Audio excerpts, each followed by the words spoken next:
What is good, everybody? What is good, Fresh Fam? You know, this is kind of a makeshift project here. You know, it just kind of put together, but you know, I had to because we have these down here to talk about. You know, I've not posted on this channel in months. It's been a very long time. You know, I said I was going to start like this whole Zelda series, and you know that went haywire because you know life gets busy. You know, life gets busy, but I always try to make time for big Pokemon announcements. And this is so important to any and all Pokemon fans out there. If you are a Pokemon fan like myself, you're pumped for these two titles down here because what we saw this morning was nothing less than amazing, nothing less than spectacular. I am very excited to be sharing this news with you guys. I have a few things that I saw in the trailer that I just kind of want to discuss today. This isn't my first reaction, you know, because there's plenty of videos like that, so I'm not trying to stray you away or anything, but if that's what you're looking for, that's not this. This is more of an analysis of that. It's not a professional analysis, it's just a few things that I picked out. I want to ask you guys a few things here. One, what version are you going to get? Are you going to get Pokemon Scarlet or Violet? And two, what start are you going with here? There's the Grass Cat, there's Fire Croc, and then there's Water Duck. I'm very excited for all three of them. I'm not sure who I'm leaning towards. I think I might be leaning towards Fuecoco, the fire type starter, but we're going to get into that here in a minute. I'm going to go ahead and watch this trailer over again. Now, let's cut to the chase. I know I keep on rambling because I'm so excited. There's just so much to talk about, but let's dive right into the meat and potatoes of what's going on here, and that is the trailer that was dropped this morning during the Pokemon presentation this morning. I'll watch it again here. There's a lot of interesting things here, and by the way, just off the rip here, starting off, very first thing, I must say, with all this pottery and other stuff and all the different the aesthetics that we saw in, you know, even by the character here and how the different infrastructure and what we saw, the different environment that we saw in the trailer itself, it's definitely making us lean towards more of like a Spanish look, you know, maybe Spain, Italy, Portugal, Barcelona maybe type-esque. I'm very excited because that's going to make for a very interesting setting here. So let's go ahead and dive right into this. I'm so excited to watch it again. I'm going to be watching this for months on end. This is what I did for Legends Arceus. And I'm not going to lie here. I'm going to pause a couple times here. How many times do we think that we were going to get a Pokemon like the Detective Pikachu 2 here? I'll admit, I thought we were getting Detective Pikachu 2. I was like, hang on. You guys are really going to give us... Because honestly, overall with the presentation itself, I did not think it was bad, but they spent the whole first half of it on mobile games, and then they announced the next character in Pokemon Unite, which Duraludon looks cool and all. I was like, you guys are going to end off the 25th anniversary presentation with Detective Pikachu 2. But it definitely gave us that vibe in the beginning. But if we keep on going through here, honestly, okay. By the by, here I went and watched the Uncharted movie, and this is kind of giving me like the Uncharted movie vibes right here with Tom Holland and Mark Wahlberg. By the way, that movie was amazing. Shout out to those guys. But just going through here, it looks like a pretty nice exhibit here. There's some different paintings over here on the wall. I'm not quite sure what those hold over there. I don't know. I'm trying to zoom. I can't see that right there. But there's some different stuff going on the wall right here. Walking through the halls. It looks like it's a security guard going through here. And like I said, I definitely thought that Detective Pikachu was coming out here. Definitely thought that Detective Pikachu was coming out here. There was still some paranormal stuff. Can we get a look back at that silhouette? I can't really... Let's slow this down here. Right there. Yeah, you can't really see what that... You can kind of see like Pikachu-esque right there. It might be a Pikachu. I don't know. But hang on, let me put this back up to the normal play speed. And let's get right back into it. Alright, and then they look down the hallway because what we're thinking might be a Pikachu might be heading down the hallway here. It makes sense. It's the mascot. 25th anniversary. Going down the hall here where it says Game Freak. This is where all Pokemon fans got hope back. You know, because it said Game Freak right here, we're thinking, oh wait, this might not, from this point on, we know it's not Detective Pikachu. Because from that point on, especially if you look at the silhouette like I did, that looks like a Pikachu. You're definitely thinking Detective Pikachu, but we see Game Freak sign here. Going down the hallway, my man's sweating, he's stressed. He's stressed. Opening up the door here. All kinds of stuff going on here. And then we open up this room. This is where the logos were implanted. There's a lot of stuff going on here in this room. There's a calendar over here down at the bottom left underneath me. There's all kinds of different pottery and stuff. that would make sense, being like the Spanish type. I did see the spider web. Not sure what that's going to be all about. What are those? Is that a C and an L down there? That might be a Pokemon there on the end of it. I'm not sure what all this is. There's all kinds of stuff hidden throughout here. You know, we know Pokemon and Game Freak. They like throwing stuff into these trailers and stuff. Then we got the pages turning, the coffee bubbling, the clock just going crazy, the screens popping up, all kinds of different stuff. It's just freaking this man out. And then he gets this image. It all turns white, and then we get, boom, there it is. And the game, okay, first off, have to say, we hear a Starly, you know, you might be thinking, like, I honestly, when I first saw this, I was like, hang on, that's not a whole new town in Legends Arceus. But when I heard Starly, I was like, you know, it's something else with Sinnoh. And personally, Sinnoh is my favorite region. But I was like, hang on, that's definitely a different architecture. And we have to say here, they said it later in the trailer, late 2022. This doesn't look amazing, right? But I already can tell, like, if they go ahead and they polish some things here in the trailer, they are at least, like, 9-10 months out, considering that it's going to be coming out late 2022, and today is February the 27th. I think that they have plenty of time to polish this up, and this game could look amazing. But I'm going to try not to skip as much. There's all kinds of stuff going in here. You definitely can kind of tell that they took inspiration from Legends Arceus in here. And this kind of looks like Hammerlock here, that town does, from the outside with the towers and stuff. It looks like it's a Pokemon Center. The windmill's there, and like we said, that game footage is not final. There's all new things coming there. There's a lot of Sinnoh Pokemon here. There's Psyduck, there's Meowth right there with the grass in the back. There's a Stonjourner, I think that's how you say it. There's the Clauncher, Swablu, Pikachu. Maybe that was the Pikachu that led us here. Who knows? But the Seviper has the individual scales. It looks pretty cool, I think. And then we got the kind of rough, ragged skin, and it looks like it's actually got some depth to the Larvitar there. It looks very nice.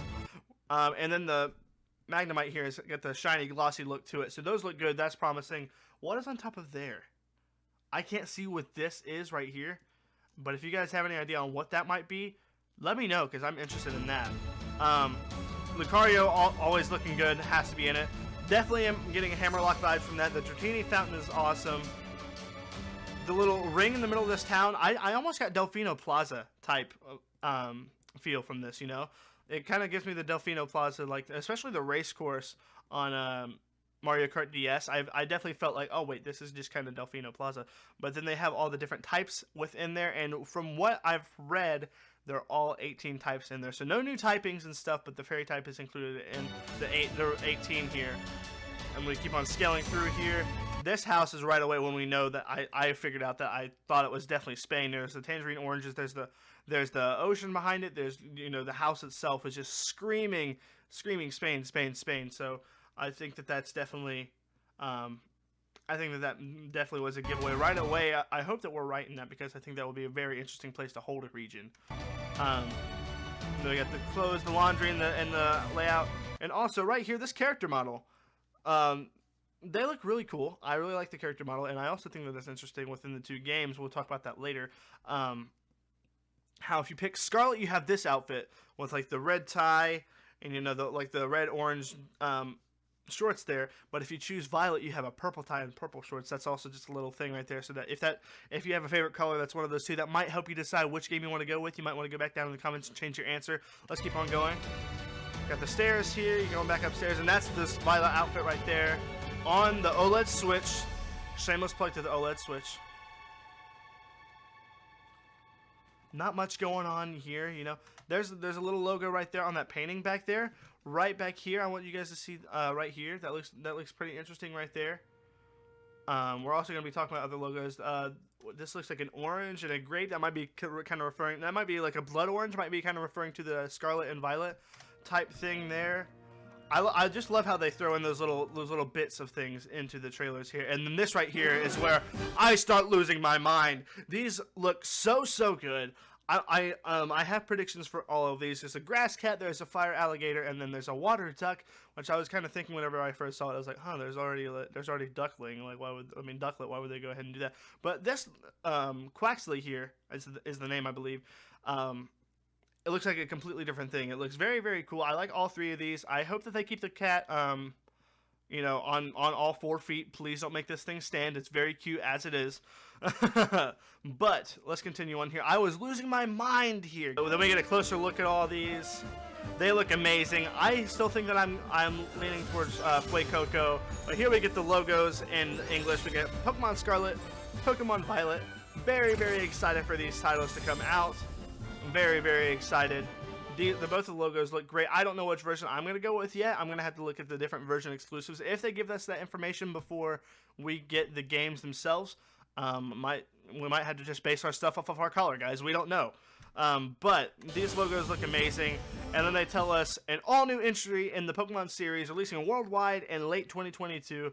So that's probably going to be around the November. I don't see them giving it out in October. I sincerely hope that Game Freak takes their time here and really polishes this game to be as great as we all want it to be. That's really my only problem here with them announcing this game so early. They just got done with Legends Arceus and BDSP. How much time have they actually put into this game to make it a polished game, and how much are we rushing these projects and not getting them to their true potential? That's my only issue here. Releasing in late 2022, again, November, December time frame, probably around the holiday season. But that is that. And then they end off here with this scene right here with the grapes over here on the bottom left. They have the blood orange and the grapes over there with the door slamming. And then they just kind of give us the hashtags and everything because they're trying to get their clout. Got to do anything for clout here. Now we go down here to the website. It says Pokemon Scarlet and Violet. The newest chapters in the Pokemon series are coming to the Nintendo Switch later this year. With these new titles, the Pokemon series takes a new evolutionary step. Might be like an inch toward their gimmick. You know what they're trying to go for, because each generation has a gimmick. You know, XY had their Mega Evolutions, you know, Alola had their Z moves, Galar had their Dynamaxing and stuff. So they might be inching towards something there with different evolution stuff. Maybe go back to Mega Evolution. People have been requesting that for a while, so maybe they're going to finally listen to that call for help. But it actually says, with these new titles, the Pokemon series takes a new evolutionary step, allowing you to explore freely in a richly expressed open world. So hopefully we're going to get a full open world experience like how we wanted back in Sword and Shield. But now we are actually going to be looking to get that in Scarlet and Violet just 3 years later. They're still following the 3-year pattern here. Going down here, it says various towns blend seamlessly into the wilderness with no borders. So that means once we step out into whatever the region's name is, like maybe it's our house is like in the very corner, because it does look like it's on right here. We can see it does look like it's close to the ocean. Maybe it's on the very border of the water, and it goes into the region. You're not gonna have to sit there for any more loading screens or anything going into a new area, because it says with no borders. That's what I get from that. I don't know what you all get from that, but that's what I get. It says you'll be able to see the Pokemon of this region in the skies, in the seas, in the forests, on the streets, and all over. You'll be able to experience the true joy of the Pokemon series, battling against wild Pokemon in order to catch them, now in an open world game that players of any age can enjoy. And that's the ideal game right there. Now, we got to go down here and talk about the starters. The 3 Pokemon from which you'll be able to choose your first partner are Sprigatito, and Fuecoco and Quaxley.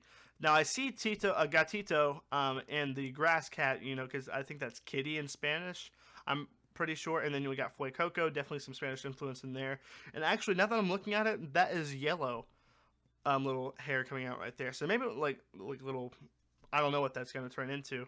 That's very, very interesting though. The Fire Croc Pokemon, and we have Quaxley, the duckling Pokemon. It says the Capricious, I believe, attention-seeking cat and grass cat Pokemon. We have the laid-back Fire Croc Pokemon that does things at its own pace, and the earnest and tidy duckling Pokemon. Now, again, I want to know who is our favorite off rip, without even seeing the extra evolutions, what they're going to turn into, what their secondary types turn out to be. I want to know what everyone thinks of these 3 first form. I'd have to say, if I had to rank them, I definitely put I like Fuecoco up front. I don't know. There's just something about me, like just look how happy he looks. He's such a happy little fire croc. I have ambitions that maybe with the short arms there, he already has like the kind of like the stature for it. He has the short arms, the short legs, and the tail right there. Maybe he'll grow up to be more of like a T-Rex type thing, kind of be what Tyrantrum was trying to be with a very nice rock dragon right there. I don't know if he's gonna develop to be a fire dragon. That'd be very nice. That's what we wanted to see in Charizard, but they said, hey, that's a little busted. Maybe we're a little bit more brave now that we're 9 generations in. We get a Firecroc Pokemon turning into a Fire Dragon Pokemon. That would be absolutely incredible. Sprigatito, I'm not sure. Honestly, I can't really tell 100% what I think this is going to turn into. Maybe Grass Fairy, that could be cool. Like I'm just gandering off of the color of the eyes here. It might be leading towards the fact that we might get a Grass Fairy because, you know, just a few generations ago, actually, whenever they were just finished with introducing the fairy typing, we got a Water Fairy. So maybe that is the case. And honestly, I don't know where Quaxly's going to go because Quaxly could go Water Flying. I definitely feel like he has that posture right there. What if he turns into like a Duck Knight? That could be pretty funny. But they would have to go with the Water Steel, which they just did 5 generations back in Sinnoh with Empoleon. But that was a good typing. That's a very good defensive typing. I think that they could do a lot with that. Again, especially with this duck Pokemon, like giving the duck armor and like maybe like even like a little sword gimmick. I don't know. I think they could be very, very cool. But it does say earnest and tidy. You know, that's one of the ways that you could describe a knight, right? That's what I'm thinking there. Because as we mentioned before, we do have different outfits for Scarlet and Violet. We have like the orange shorts. We have like the white socks with the orange stripe, the tie, and everything. For Scarlet, we have the black and yellow socks. For Violet, we have the purple and yellow up here on the shorts and the purple tie. Very, very cool. It doesn't look like there's anything else super serious, like hair color and everything. They're going to have their different options and everything per game, I'm sure. But everything, for the most part, looks the same between the character models. It looks like it's just their attire here. And that's all that we have here on this page. But I do want to call attention to one thing. This is something that I was very interested about whenever I first thought about it. I was thinking, you know, they typically do a whole thing where they're like, their logo in Japanese is very different. And a lot of the times we've seen in former generations, they do have, you know, something in there, you know, just like maybe a little Mega Stone or a Z-Move Stone, that kind of shows off what the region's gimmick might be. I want to take a look at these here. We're going to zoom in as much as we can without having absolutely terrible quality. But I do want to look at these. What is going on here with this stone right here? It's seen a couple times in the trailer as well. I didn't mention it there, but I did read about this stone, and they're thinking that there might be like this might lead into like some kind of evolution. It might be something based in this region that allows certain Pokemon to evolve. Maybe we're getting new regional exclusive evolutions, how we've seen in Alola Galar and now Hisui. I'm very excited to see what they do there, and there are some candidates here that maybe could evolve into something more. You know, this line is already really developed. You know, the starters, you know, they're going to have their own evolutionary lines, I'm sure. Maybe we'll get an alternation of Lilligant, because we already had an alternation of Lilligant. Serena's pretty good. Maybe we'll get an upgrade on Golduck. Maybe we'll get like a bigger duck with that like just looks fiercer, or just like look really chilled out with Water Psychic, since it already has a lot of psychic moves in its arsenal. Who knows? I saw somebody on Twitter say maybe that we're going to finally get something to make this male Combee not so useless anymore. Maybe we can get a male Combee evolution, even if it's just a minor upgrade compared to Vespiquen. Well, maybe it's not as good as Vespiquen, but maybe if it's just a minor upgrade from Combee, that could work out pretty well. We got Drifloon. I noticed that we had a lot of the Pokemon from Sinnoh, so I'm definitely hoping that they're not just completely just ported from Legends Arceus, but it would make sense since, you know, that was kind of their playground for this new open world style game. We have the Drifloon line. We have Stonjourner there. I'm very glad to see that Pokemon come back. It's a definitely more abstract Pokemon, but I like it. Meowth and Persian. If we're gonna have regional exclusives, we're gonna have a Meowth regional exclusion. That's exclusive. That's just what we've had for Alola and Galar. Now we didn't have it for Hisui because it was not in the Sinnoh region. Maybe we'll get a new Clawitzer. You know, that's just kind of like a more curled shrimp with just a bigger claw there. Maybe we'll see something more like 2 claws finally and a more developed body. And that's just saying this is just saying off the Pokemon so far. I'm just sitting possibilities. These are not at all predictions. I'll take credit for them if they happen, but you know, I don't know. I'm excited to see the Pikachu regional, the duplicate right there, the Pikachu clone in this region. I'm excited to see what that turns out to be. But we do have Pikachu's line in this region. We have the Happiny line in here. We have the Magnemite line. We have the Tyranitar line, which I'm very happy about. Love the Tyranitar line. Love to see it included. The Flabebe line is interesting to have. Riolu is here, and I didn't even see Zoroark and Zoroark in the trailer, but they are there somewhere. But nonetheless, I am very excited for these games. I hope that you all are as well. I hope that you guys enjoy this. Again, if you guys did, drop a sub, drop a like, comment. Again, what version you plan on getting at this point, and what starter you want to try and go after. I think I'm going to have to go for Fuecoco, especially if my ambitions of it becoming a Fire T-Rex Dragon. That would be absolutely insane. I don't know exactly if I'm going to be right. I hope I am, because that would be absolutely amazing. And with that, we are closing. Again, thank you so much for being here. I enjoyed your company. I hope you enjoyed mine. Drop a sub, drop a like, comment, and we'll see you the next time. Peace out.